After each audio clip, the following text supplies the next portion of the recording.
tuned for the Joan Quinn Profiles. As an editor for Andy Warhol's Interview, the Los Angeles Herald-Examiner, LA Style, and Detour magazines, Joan covered the social set, the Hollywood hotshots, the international art scene, the mysteries of food, the excitement of travel, and the fabulous world of fashion. Joan continues to find creative people on the cutting edge who make things happen. Here's Joan Agajanian Quinn. Hi, I'm Joan Quinn, and welcome to the Joan Quinn Profiles. The first part of our show takes place via tape in Cairo. Also in the studio with us is actor, producer Robert Ginty. We'll be profiling him right after the break. But first, Dr. Muhammad Hussain, who's a specialist in essence, and we take you to one of the noisiest cities in the world, Cairo. Right across the street from the Egyptian Museum and the Pharaoh's Palace perfumes.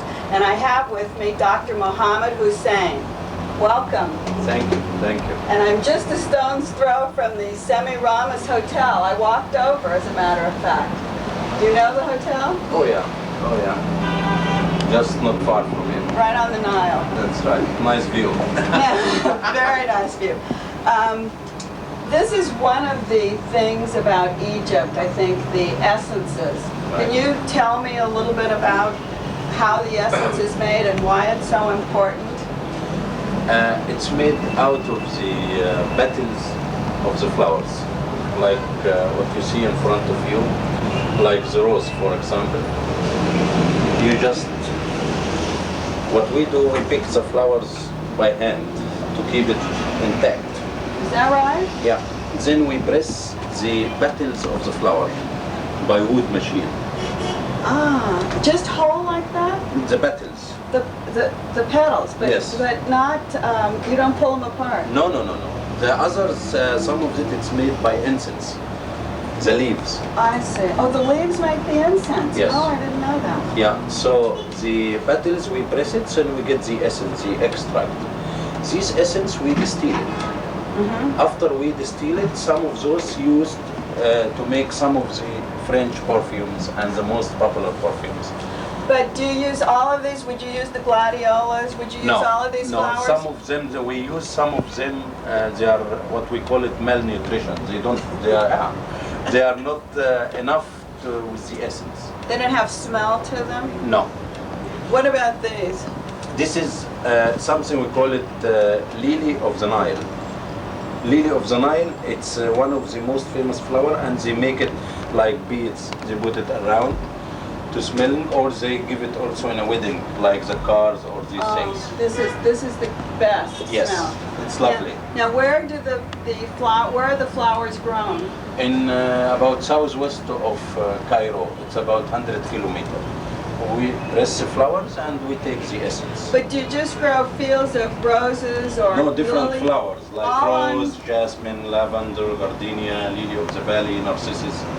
Different flowers. And they're all in the same area? Same, but some of them in houses, some of them out houses. Oh, is that right? Yeah, because of the climate. What? Oh, you under greenhouses? You That's mean? right. What period of the year do you pick the flowers? We have 2 harvests a year. Mm-hmm. We harvest the flower twice a year to get this essence.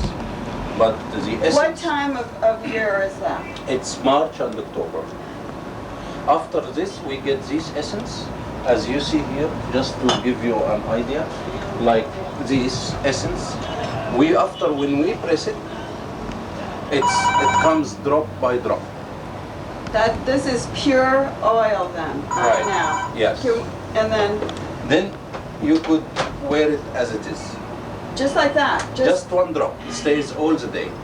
Because it has nothing to evaporate. There is no alcohol. What is this essence? This is the extract of a famous essence. It's like jasmine. Oh, let's try this. Yeah. So this stopper is just a little... That's it. You just put one drop. It lasts all the day. And it's just like pure oil. Yes. Pure oil. Then we distill it, then we export it, some of it. Some of them we sell it here. and it's one of the most famous essence. You sell the oil here, Right, as it is. just like that, no alcohol, nothing. No. When you export it to, say, France, They what do dilute they it. start? They dilute dilute it with alcohol. And tell me the ways that things are diluted, because we were talking about that the other day. Yeah. It's interesting. 1 to 9, that's for perfume. Mm-hmm. Like 1 part essence to 9 part alcohol, that's for making perfume. And 1 to 20, it's cologne. Mm-hmm. And also there is some distilled water and some alcohol used for eau de toilette. So they can mix that together? Exactly, it's a blending. And what happens to the oil? Does it lose its essence Never. when they put... Never. So when they put alcohol with it, it doesn't lose No, its with essence? alcohol, that's why you find difficult to smell it in the end, because the amount of the alcohol you put, it evaporates. Then the amount of the essence is still. That's why you find difficult to smell it in the end. So it just kind of goes away with And it? sometimes they add fixative, Ah, like amber or musk, to make the smell last longer. I see. Would you do that, or would they do that? No, the perfume maker. We don't do that. This is about the essence business, about the use of it. It's, as you know, it's very, why people prefer it nowadays, because it's a raw material and it has no side effects and natural. And many people, it's coming now treating many diseases. Is that right? Yeah. This kind of oil? Yeah, like headache. What would you prescribe for headache? Like amber oil. Oh. You know, like used for a bath oil. Uh-huh. You know, And you would put it aromatherapy. in- Yes, aromatherapy. It's Does coming it start very here? popular, yes. Because this Egypt is the land of the essence. Uh-huh. If you know, it's about 5,000-6,000 years ago, it was existing the papyrus itself, which shows all this, like the hunting, like the judgment. all Oh, this. in the papyrus, the pictures? They represent the essence, and it was very popular for King Tut. Is that right? Yeah, What that's was it. in King Tut's tomb, do you think? Well, it's invisible and full of secrets, as you know. We don't have any secret King Tut things here? Not really. Essences? No. We could. What we do, some we blend, some essence we blend. We choose a name for it, just I for the see. market. Oh, do you have a name for Yeah, that? we have like here in the list number 15. Number 15 here. Tutankhamun. That's Tutankhamun. So we and do where have- is it? Is it here? This is here, one of the most famous essence. It's for men. These bottles are fabulous. Where are the bottles made? They are made here in Egypt. All of these bottles are... Yeah, in many factories in Cairo, and it's one of the new business. It's only about 10, 11 years in the market, and it's coming very, very popular because it's a blowing glass, hand blowing, and it's made from Pyrex, which stands the heat. It stands the heat, but they're very fragile. How can Not- we get these in the United States? No, not really, not the way people think. We have special boxes for it. We even export to many places in Europe and this and this and this. Let me smell this King Tut. It has a little bit of lemon. Yes, citrus man. Citrus, very good. This is one of the most famous essence for Tutankhamun. One of the things that people are always concerned about is where to put the perfume, where to put the essence. What do you suggest? Behind the ears. Behind the ear. That's the only place? No, some people they do it the way they want, but sometimes it's behind the ears or just under the wrist, or even they leave it in the closet. So the smells just goes around. But if you leave this open in the closet, It will goes- the oil, yes. it will? Yes, but it evaporates in a degree you cannot mention it. That's why it's invisible evaporation. Because it's a liquid, it has to evaporate. Right. But for a degree you cannot mention it. You can't measure it. No. It's that's why it lasts very, very long. You are Dr. Mohammad Hussain. What is the doctor? I am a physiotherapist. Oh, you are? Yes. And do you use aromatherapy? I used to, and now I'm concentrating in export and import and selling all these essence and the bottles. They are very gorgeous. They're very beautiful. Yeah. How did you get into this business? Fate. Fate. Yeah, I just love it. I like it. I like dealing with different people, different nationality. in this export, in this part of it. But what about the families that are involved in Essence? I think There are you about said 7 families. They do the same kind of business. all over Egypt? Yes, and we all know each other, help each other. So As you know. actually, your family then has been in it for a long time. Yeah, yeah, because they know all each other. And do they own the land? Is that how they started? Many people owns different land, and this is how they start the business. Do people grow these flowers for you? And you go and We buy have them? some You people have growers? grow, and we buy it from them because they have more experience or they are in a better condition. And Oh, it's you one can of- pick them. It's Oh, like yeah. picking grapes for wine. Yeah, or like something. like France, they import the Bulgarian rose, and Uh-huh. they never say we import Bulgarian rose. It's the best rose all over the world. It's a Bulgarian rose. I see. Lavender essence. It's the best essence in England. I see. So they But it grow. all they grow it They in grow England. it in south of France even. I But see. it's not enough. So they import from England and from Bulgaria the rose. That's one of the interesting business. So tell me one other thing about how you got the name Pharaoh's Palace. Do I feel like I'm in a palace here? It is a palace. It is a palace.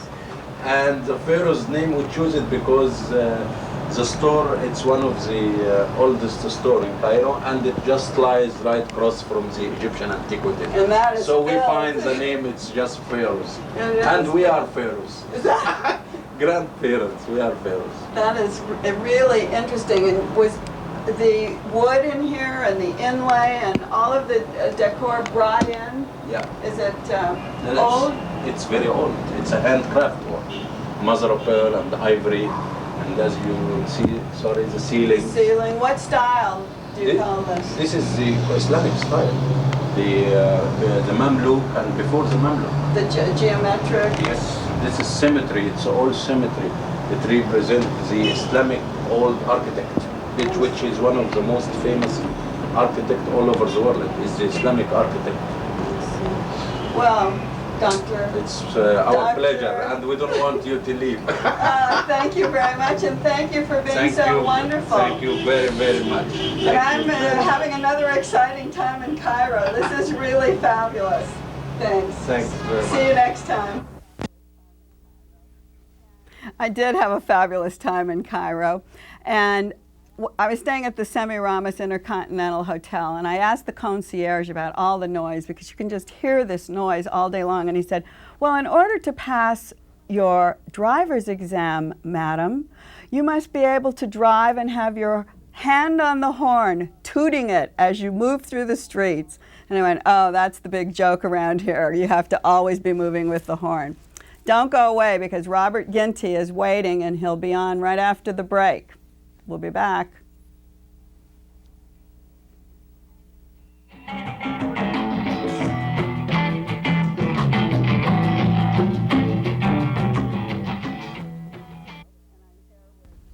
Hi, we're back from Cairo, and I'm here with Robert Ginty. This guy does it all: acting, directing, producing, and he's at the top of each one of those fields. There's a list of more than 30 films as an actor that he's performed in and that he's directed, including Woman of Desire, Lonely Hearts, Harley Davidson and the Marlboro Man, and the Academy Award-winning Coming Home. On TV, he was in the Falcon Crest series, Baba Black Sheep, and that really popular Paper Chase. Not only is he respected in the United States, he shares that respect in countries throughout the world. Bob, welcome. It's nice to be home. How did all this foreign work get started?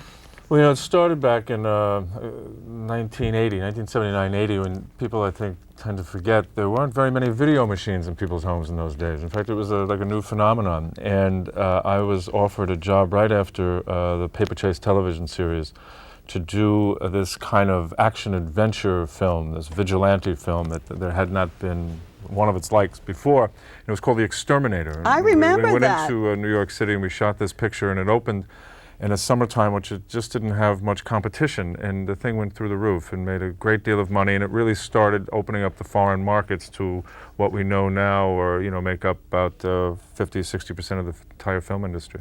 Well, the thing was, I remember talking to you at that time, and you're saying there's a lot of fire scenes in here. Right, I call them bruise movies. You know, you what they were? just collect a lot of bruises doing them. And then you just went on, you became really a big star through that. In all honesty, I started to take jobs based on more where they were shot than what the film's content was. Because I just wanted to travel the world. So if a picture was going in Italy, I wanted to go live there, or in France, or in England. And you actually lived in those places, didn't you? I enjoyed it very much. I mean, I always kind of had this John Huston kind of attitude that I'm more interested in living a wonderful life than maybe making every film a wonderful film, because I just don't think it's practical. I mean, you work, you do the best you can, you take the best material you can, and you go forward.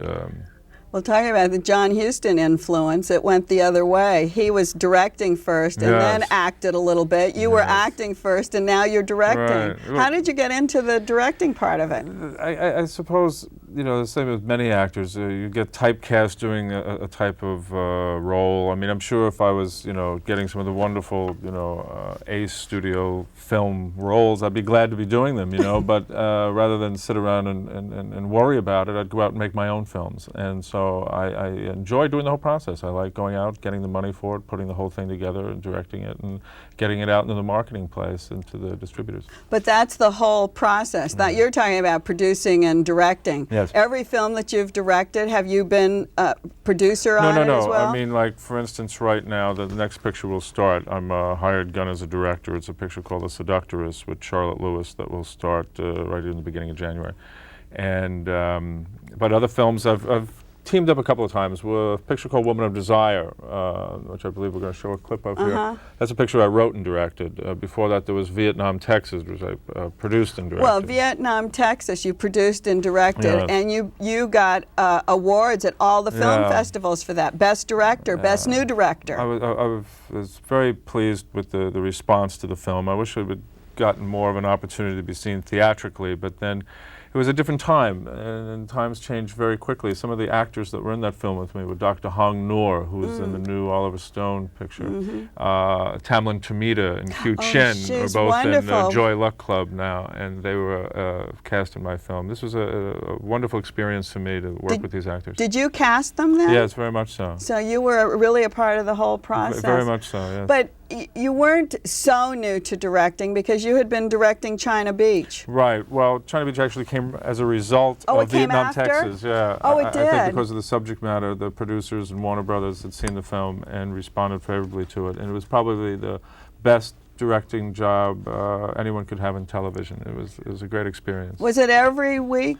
Right. Well, I wasn't the director every week. They would change directors every week. See. But you know, we did 2 of these episodes, and the actors, Dana Delaney and the rest of the cast, were just tremendous. The writers, the whole feeling and what the show really stood and represented. So those 2 things were, would you look at as like a boost or a breakthrough? Oh, absolutely, because I was fortunate enough to win some awards for the China Beach, too, at festivals that showed television film. I try to produce 1 picture a year, direct 1 a year, and for the fun of it, keep acting in 1 a year, because, I mean, it helps get better seats on airplanes. You know, so it's always good that people know who you are. See your face, all the time. And, you know, so you can do some business with Spike Lee and Khan or something. Do they do any reruns of the Paper Chase? Because your face was on there a lot. They do constantly. You know, I make a small collection, and I move so much, it's hard to hold on to them. But as I go to different countries, I try to get the different languages that I find myself speaking in. And the Paper Chase is very popular throughout the world, as is Baba Black Sheep. It's a kind of real cult show that, you know, really started my career here as an actor, and I've always been very fond of it. And all the people in it. We talked about your directing and the project with Robert Mitchum. Right. It sounds so great. Woman of Desire. Yeah. Who else is in that film? It's a terrific cast. Besides the thrill of getting to work with Robert Mitchum, a wonderful actor, Jeff Fahey, terrific actor Stephen Bauer, and the beautiful Bo Derek. Oh. And it's we shot it in Cape Town, South Africa, during the Cape to Rio races, yacht races that were taking place. So there you were, traveling again. Now you don't even have to go to different countries to act. You can go and direct there. Right, which is in many ways even more exciting, because then you're usually living within the communities for months and months at a time rather than just going in for weeks at a time as an actor. We have a clip from that. Great. You want to set it up, or do you want to tell us a little bit about I it? believe this is what we're going to see is the courtroom trial where Bob Mitchum is interrogating Miss Derrick, and he's terrific in it. And you're directing this, Yes, and you wrote it. So you wrote all the dialogue, and you're there on the set going, telling Robert Mitchum to do You don't tell Bob so much. We're with him. Let's see that now. Thank you. Still, none of us can really be expected to totally disregard what we see or hear. But the fact of the matter is we have no body and no murder weapon. All we have is the word of Miss Ford here to tell us what happened that night.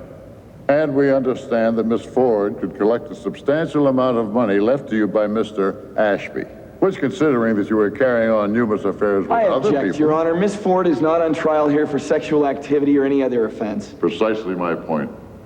Maybe we have the wrong person arrested here.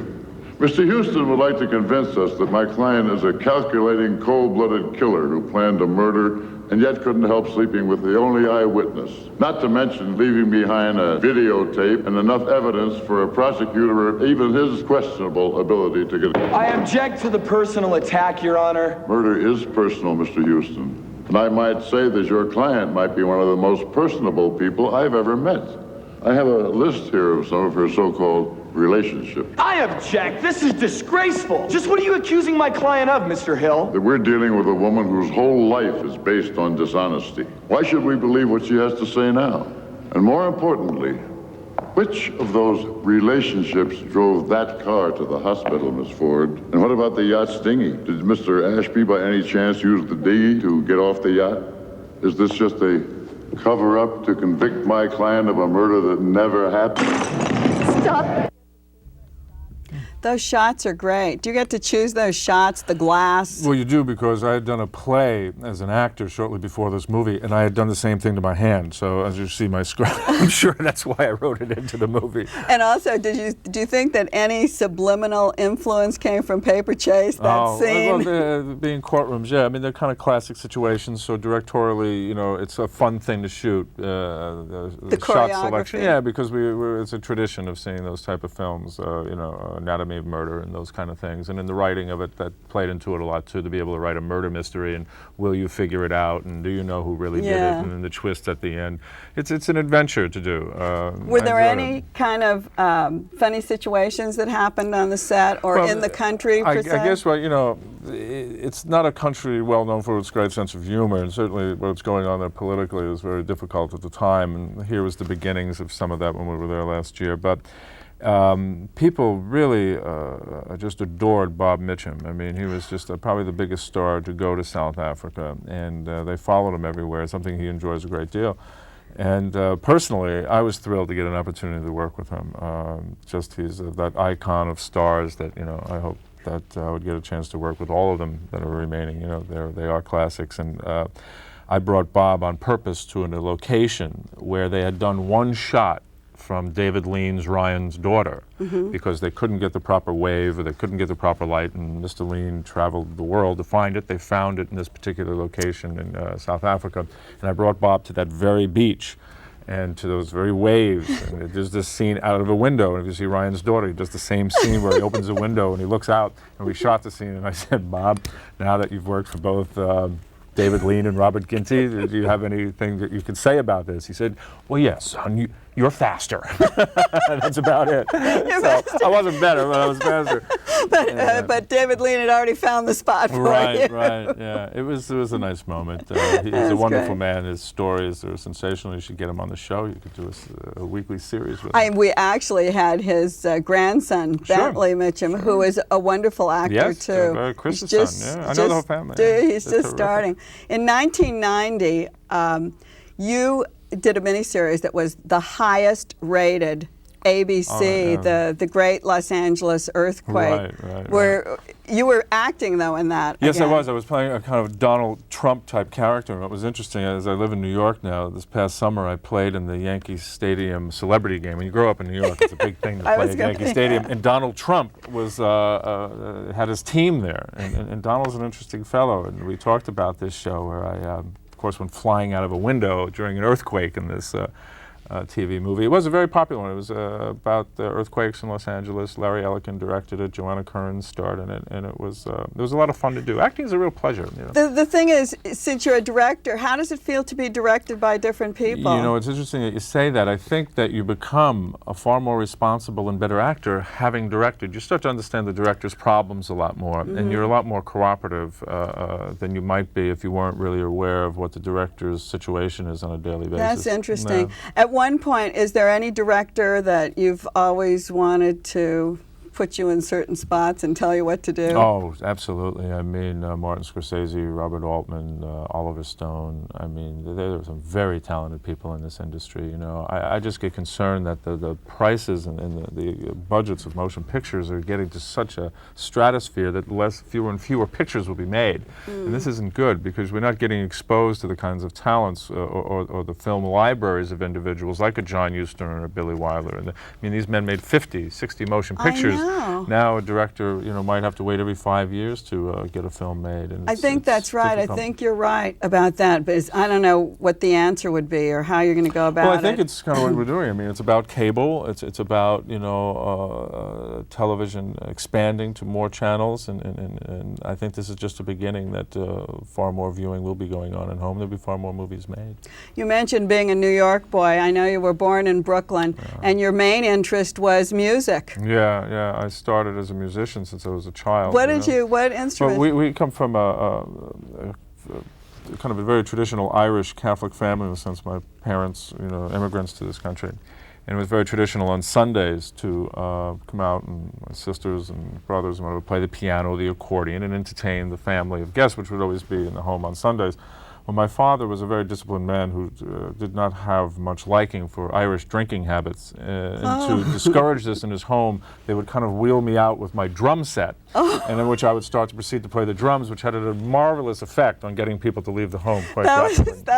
This is the beginning of my show business career, driving people away. Well, we don't have any drums today, and I don't want to push you off the set, or I don't want to be pushed off, but I want to thank you for being with us great today. To see you again. And thank you so much for being with us, and good luck on, I know you have so many new projects, we haven't gotten a chance to talk about them, but we will. Come back anytime. Okay, it's great. Fun. Okay. Goodbye, and thanks for being with us. We'll be back on the Joan Quinn Profiles.